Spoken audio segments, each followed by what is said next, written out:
जय हिंद बच्चों। कक्षा छठी की हिंदी की पाठ्य पुस्तिका हिंदी व्याकरण वाटिका के पहले पाठ आप सभी बच्चों का स्वागत है। बच्चों, आपके पहले पाठ का शीर्षक है भाषा, बोली, लिपि और व्याकरण। बच्चों, व्याकरण पढ़ने से पूर्व हमें सबसे पहले जानना होता है कि भाषा, बोली और लिपि का क्या महत्व है। यह किस प्रकार हमारे विचारों के लिए, हमारी भावनाओं को स्पष्ट करने के लिए किस प्रकार आवश्यक है। ठीक है बच्चों, तो आइए पाठ की शुरुआत करते हैं। आपका सबसे पहला इस पाठ का अंश है भाषा, कि भाषा किसे कहते हैं। तो सर्वप्रथम हम भाषा को समझते हैं। अच्छा बच्चों, आप लोगों ने देखा होगा कि पिछली कक्षाओं में हम लोगों ने श्रुतलेख किया है ना, डिक्टेशन जिसको कहते हैं। तो श्रुतलेख में क्या होता है बच्चों, टीचर्स जो भी हमारे शिक्षक है, अध्यापक है, वो हमसे क्या कहते हैं, कुछ शब्द कहते हैं जिन्हें हमें अपनी उत्तर पुस्तिका में लिखना होता है। ठीक है, अब इस क्रम में कई बार ऐसा होता है कि जो हमारे अध्यापक या अध्यापिका है वो कई प्रश्नों के उत्तर भी हमें मौखिक रूप से बोलते हैं और हम उसे अपनी कॉपी में सुनकर लिखकर व्यक्त करते हैं। तो आप लोग यहाँ समझिए कि इस बोलने और लिखने की प्रक्रिया को किस तरीके से पूरा किया जा रहा है। यह प्रक्रिया क्यों पूरी हो रही है? क्योंकि हमारे पास इस प्रक्रिया को पूरा करने के लिए, इस काम को पूरा करने के लिए कौन सा साधन है बच्चों? भाषा। अगर भाषा नहीं होती तो आपकी अध्यापिका कुछ बोल भी नहीं पाती और आप उसे सुनकर लिख भी नहीं पाते। तो यहाँ पर अर्थ स्पष्ट हो जाता है कि भाषा जो है वह माध्यम है हमारे द्वारा किसी के कही हुए बातों को सुनकर, समझकर लिखने का या पढ़कर किसी को समझाने का। ठीक है बच्चों, अब यह समझते हैं कि भाषा जो शब्द है इसकी उत्पत्ति कैसे हुई या भाषा शब्द कैसे बना। तो बच्चों, ये जो भाषा शब्द है ये संस्कृत की भाष धातु से बना हुआ है और इस भाष धातु का अर्थ होता है बोलना या वाणी। ठीक है, तो अब इस प्रकार यह सारे विवरणों को पढ़कर और भाषा का भाष धातु का अर्थ समझकर अब हम यह कह सकते हैं कि भाषा वह साधन है जिसके माध्यम से मनुष्य अपने विचारों और भावों को परस्पर बोलकर या लिखकर प्रकट करता है। और साथ ही साथ अगर दूसरे शब्दों में हम कहें तो हम ये कह सकते हैं कि भाषा जो है वह हमारे भावों और विचारों के आदान प्रदान, मतलब एक दूसरे तक पहुंचाने और वहां से उन चीजों को समझने, तो इसको आदान प्रदान कहते हैं, लेने देने का साधन है। ठीक है, इसी के माध्यम से, भाषा के माध्यम से हम क्या करते हैं, दूसरों के भाव और विचारों को जान लेते हैं और अपने और भाव और विचारों को दूसरों तक आसानी से पहुंचा पाते हैं। और बच्चों, सबसे अच्छी बात यहाँ पर यह है कि जो मनुष्य है उन्हीं के पास यह माध्यम है अपनी बातों को दूसरों के समक्ष रखने का। अगर हम पशुओं को देखते हैं तो जानवरों के पास, पशुओं के पास तो अभिव्यक्ति का कोई माध्यम नहीं है। वे बोलकर अपनी बात को स्पष्ट नहीं कर सकते, लिखकर अपनी बात को स्पष्ट नहीं कर सकते, पढ़कर अपनी बात दूसरों को नहीं सुना सकते। अच्छा बच्चों, अब दुनिया के हर कोने में और अलग अलग समाज में अलग अलग तरीके से आपसी विचारों का आदान प्रदान होता है। और इसके लिए, क्योंकि देखिए भारतवर्ष जो है बच्चों या बहुभाषी का अर्थ है बहुत सारी भाषाओं का यहाँ पर प्रयोग किया जाता है, क्योंकि अलग अलग धर्मों के लोग यहाँ रहते हैं। तो यहाँ पर हजारों भाषाओं का निर्माण किया गया है या हुआ है कालांतर से लेकर अब तक, मतलब पुराने समय से लेकर अब तक। तो जो भारतीय संविधान है, इंडियन कॉन्स्टिट्यूशन जो है, वह क्या करता है, वह 22 भाषाओं को उसने माना है, उसने 22 भाषाओं को स्वीकृति दी है। तो वे 22 भाषाएं कौन कौन सी हैं? पहला असमिया है, दूसरा बांग्ला, तीसरा बोडो, चौथा डोगरी, पांचवा गुजराती, छठा हिंदी, सातवां कन्नड़, आठवां कश्मीरी, नौवां कोंकणी, 10वां मैथिली, 11वां मलयालम, 12वां मणिपुरी, 13वां मराठी, 14वां नेपाली, 15वां उड़िया, 16वां पंजाबी, 17वां संस्कृत, 18वां संथाली, 19वां सिंधी, 20वां है वो तमिल है, 21वां तेलुगु और 22वीं भाषा कौन सी है बच्चों? उर्दू। तो यह 22 भाषाएं हैं जिनको हमारे भारतीय संविधान ने माना है, अपने में समाहित किया है या इसको स्वीकृति दी है भारत में बोलने के लिए अलग अलग राज्यों में। अच्छा, अब ये जो कुछ भाषाएं हैं ना बच्चों, ये विश्व के अलग अलग देशों में बोली जाती है, जैसे अंग्रेजी, जर्मन, फ्रेंच, रूसी, चीनी, जापानी, लैटिन, अरबी, फारसी आदि भाषाएं। ठीक है, तो मुख्य रूप से हमारे भारत में कितनी भाषाओं को मान्यता प्राप्त है? कुल 22 भाषाओं को। तो ये आपको कंठस्थ करना है, अर्थात याद करना है। ठीक है, अब हमने पहले भाषा पढ़ लिया कि भाषा किसे कहते हैं। तो बच्चों भाषा किसे कहते हैं? भाषा वह साधन है जिसके माध्यम से मनुष्य अपने विचारों को बोलकर या लिखकर दूसरों के सामने प्रकट करता है। या अगर दूसरे तरीके से इसकी परिभाषा दें तो यह भी लिख सकते हैं कि भाषा जो है वह हमारे विचारों के आदान प्रदान का साधन है, और भाषा के माध्यम से हम दूसरे के भाव और विचारों को जानते हैं और अपने भाव विचार दूसरों तक पहुंचाते हैं। अब बच्चों हम भाषा के रूप पढ़ेंगे कि भाषा के कौन कौन से विभिन्न रूप हैं। तो बच्चों भाषा के भाषा के मुख्य रूप से 2 भेद होते हैं। पहला होता है मौखिक भाषा और दूसरी लिखित भाषा। ठीक है, तो मौखिक भाषा वह भाषा होती है, और मौखिक भाषा जो होती है बच्चों भाषा का मूल रूप भी होती है। जब मानव लिखना नहीं जानता था, जब उसके पास लिपि नहीं थी जिसके माध्यम से वो लिखे, और लिपि कौन सी होती है? जो चिन्ह होते हैं, जिस चिन्हों के माध्यम से हम अपनी बातों को लिखते हैं।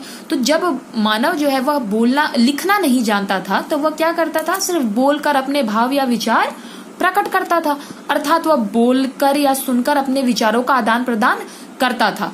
तो हम लिखित भाषा के उस रूप को कहते हैं जहां पर सिर्फ बोला जाए और सुना जाए। ठीक है, और कालांतर में मतलब पहले जब लिपि का आविष्कार नहीं हुआ था, उन चिन्हों का आविष्कार नहीं हुआ था जिसके माध्यम से हम अपनी बातों को लिख सके, तब भाषा का मौखिक रूप ही इस्तेमाल किया जाता था विचारों के आदान प्रदान करने के लिए। तो हम क्या कह सकते हैं बच्चों? हम यह कह सकते हैं कि मौखिक भाषा जो है वह भाषा का मूल रूप है, और जब मानव लिखना नहीं जानता था तो वह बोलकर अपने विचार प्रकट करता था। तो हम यह लिखेंगे कि मौखिक भाषा किसे कहते हैं? तो हम यह लिखेंगे कि बोलकर या सुनकर अपने भावों या विचारों का आदान प्रदान करना भाषा का मौखिक रूप होता है। ठीक है, जैसे नेताजी भाषण दे रहे हैं यहाँ पर चित्र में, तो यहाँ पर क्या कर रही है? मौखिक रूप से अपने विचारों का आदान प्रदान कर रहे हैं। ठीक है, अब बच्चों भाषा का दूसरा रूप कौन सा है? लिखित भाषा। तो लिखित भाषा में क्या होता है? जब हम अपने मन के भावों तथा विचारों को लिखकर प्रकट करते हैं तो वह भाषा का लिखित रूप कहलाता है। जैसे दूरदर्शन की जो भाषा होती है, दूरदर्शन मतलब आपकी टेलीविजन टीवी की है ना, वहां की जो भाषा होती है वह मौखिक भाषा के अंतर्गत आती है। और जो समाचार पत्रों की भाषा होती है, आपके घर न्यूज़पेपर समाचार पत्र आते हैं ना, तो वहां पर हम क्या करते हैं? उसे पढ़ते हैं और तब बातों को समझते हैं। तो यहाँ पर कौन सा रूप हमारे घर आता है? लिखित भाषा का रूप है।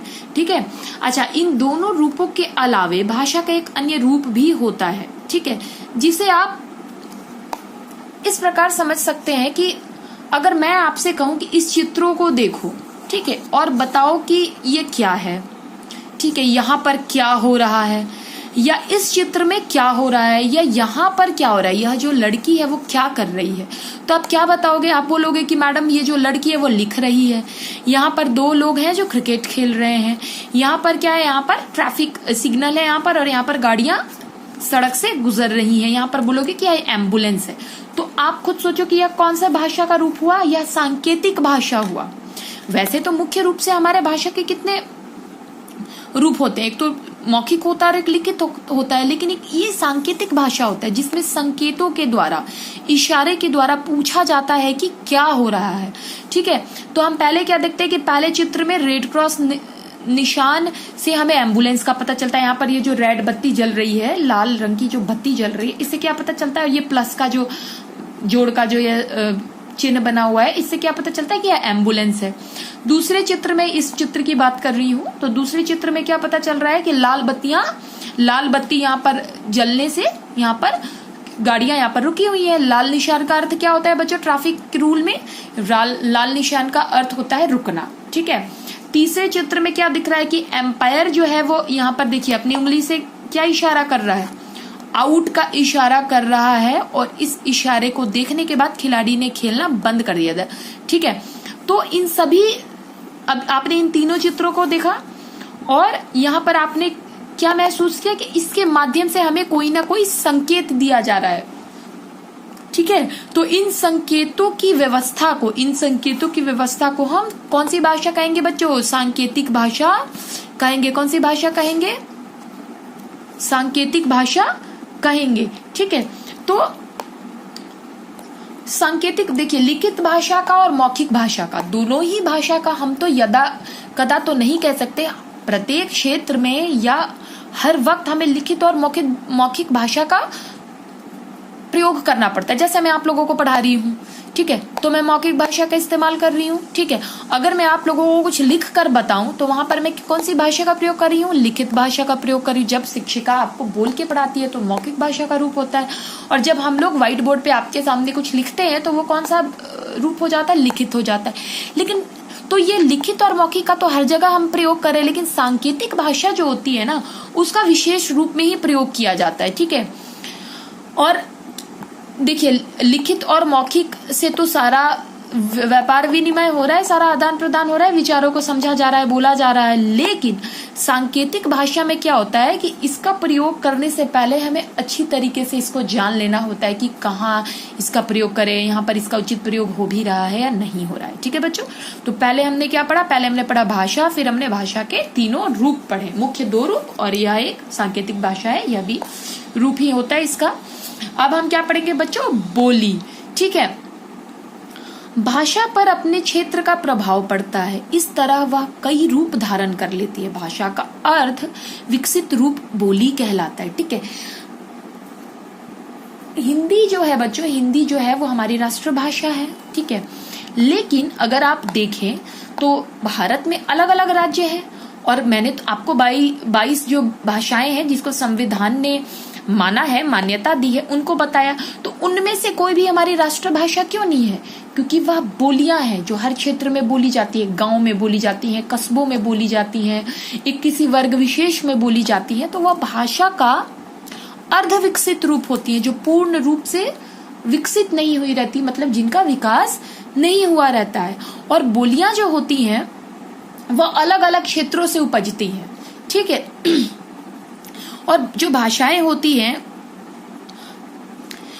वह अलग अलग क्षेत्र में जाती हैं तो वो बदलने लगती हैं। वो वहां के कुछ ग्रामीण शब्दों को, देशज शब्दों को अपने अंदर, आगत शब्दों को अपने अंदर स्थान दे देती हैं। तो इस प्रकार क्या हो जाता है? भाषा पर क्षेत्र का प्रभाव पड़ता रहता है और एक अलग ही भाषा, अर्धविकसित भाषा बन जाती है, उसे हम बोली कहते हैं।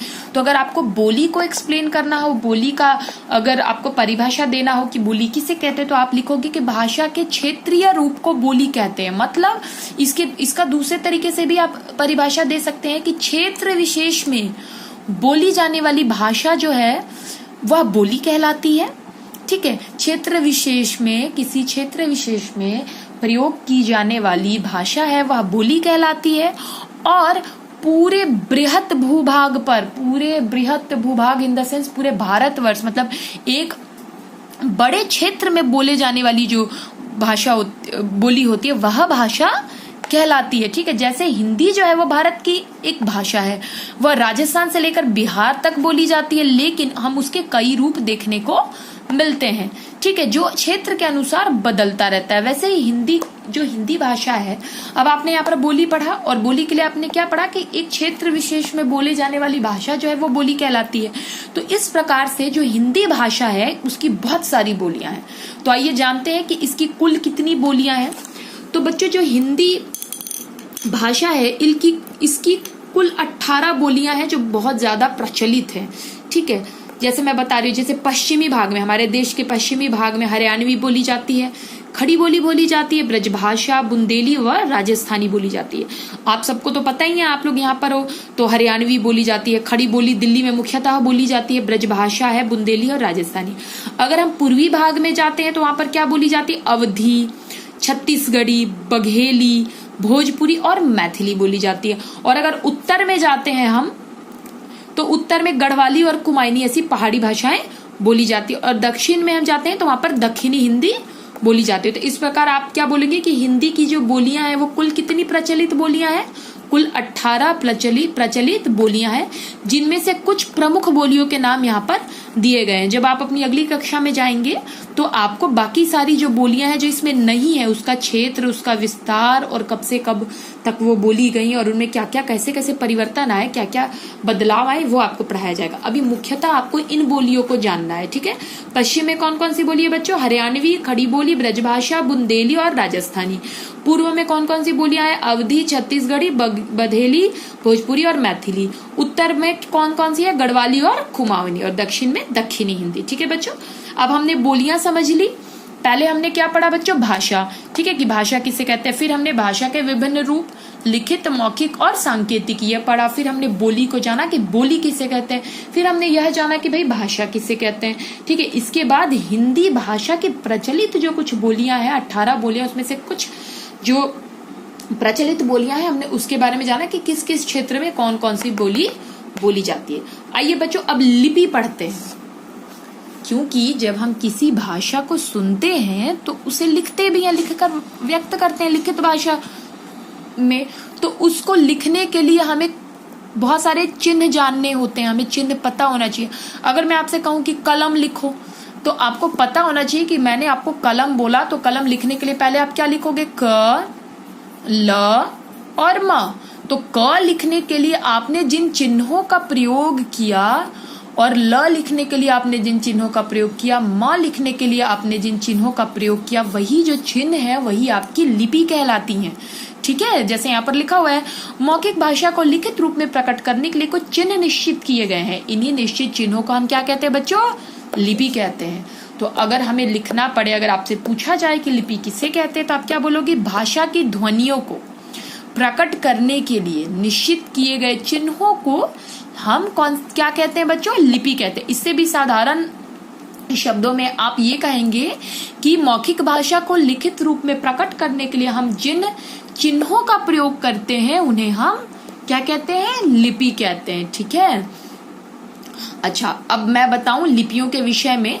तो भारतवर्ष की लिपि कौन सी है बच्चों? देवनागरी। हिंदी लिपि, हिंदी की लिपि कौन सी है बच्चों? देवनागरी है। ठीक है, अगर आप अपना नाम यहाँ पर तो विभोर लिखा हुआ है, ठीक है, आपका नाम कुछ भी हो, अगर आप उसको लिखते, जैसे मेरा नाम कृति है, ठीक है, तो मैंने कृति लिखा, ठीक है, तो ये कौन सी लिपि हो जाती है? यहाँ पर यह देवनागरी लिपि हो जाती है। और अगर यही नाम मैं अपना यहाँ पर अंग्रेजी में लिखूं तो क्या लिखूंगी? KRITI, कृति। तो ये कौन सी लिपि हो जाती है? ये हो जाती है हमारी रोमन लिपि। मतलब हिंदी की लिपि कौन सी है? देवनागरी है। और इंग्लिश की कौन सी लिपि, अंग्रेजी की कौन सी लिपि है? रोमन है। ठीक है, तो प्रत्येक जितनी भाषाएं है ना बच्चों, सब भाषा की अपनी अपनी लिपियां होती है। ठीक है, हिंदी की जैसे देवनागरी होती है और अंग्रेजी की रोमन, मैंने आपको पहले ही बताया। तो आइए नीचे हम ये देखते हैं कि कुछ भाषा और उसकी लिपि कौन कौन सी है। ठीक है, तो देखिए हिंदी की भी लिपि देवनागरी होती है, संस्कृत की भी लिपि देवनागरी होती है। अब आपको पता ही है कि संस्कृत की लिपि देवनागरी होती है, क्योंकि संस्कृत के बहुत सारे शब्द हम हिंदी में तो इस्तेमाल करते हैं ना, जैसे अग्नि, वायु, समीर, तो यह संस्कृत के शब्द है। तो इसकी भी लिपि क्या हुई बच्चों? देवनागरी।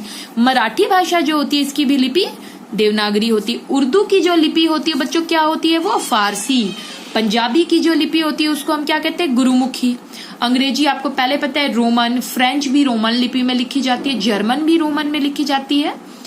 अरबी, उर्दू, अरबी और उर्दू दोनों की ही लिपि कौन सी होती है बच्चों? फारसी। और रूसी भी जो है वो भी रोमन लिपि में ही लिखी जाती है। तो आपको क्या करना है, जैसे आपने बोलियां याद की और आपने भाषाएं याद की, वैसे ही आपको भाषा और उसकी लिपि को भी याद करना है। ठीक है बच्चों, अब इसके बाद हम देखते हैं कि मातृभाषा किसे कहते हैं। ठीक है, जिस भाषा को बालक अपनी माँ और घर परिवार से सीखता है उसको उसकी मातृभाषा कहते हैं। अगर मान लो कोई बच्चा पंजाब में रहता है तो उसकी मातृभाषा कौन सी होती है? पंजाबी। बिहार में रहने वालों की मातृभाषा कौन सी होती है? भोजपुरी। बंगाल में रहने वालों की, इसके घर में बोली जाने वाली मातृभाषा कौन सी होगी बच्चों? बंगाली। अच्छा, और जिन भाषाओं का प्रयोग स्टेट राज्य करता है, ठीक है, दिल्ली राज्य अगर किसी भाषा का प्रयोग करे, पंजाब राज्य किसी भाषा, अलग अलग जो हमारे राज्य हैं अगर वो जिस भाषा का प्रयोग करते हैं, या प्रशासन जो आपका एडमिनिस्ट्रेशन है, ठीक है, जो आपकी राज्य की सरकार चला रहा है, देश की सरकार चला रहा है, ठीक है, तो वो क्या करते हैं, वो जिस भाषा का प्रयोग करते हैं उसे हम कौन सी भाषा कहते हैं, राजभाषा कहते हैं, ठीक है।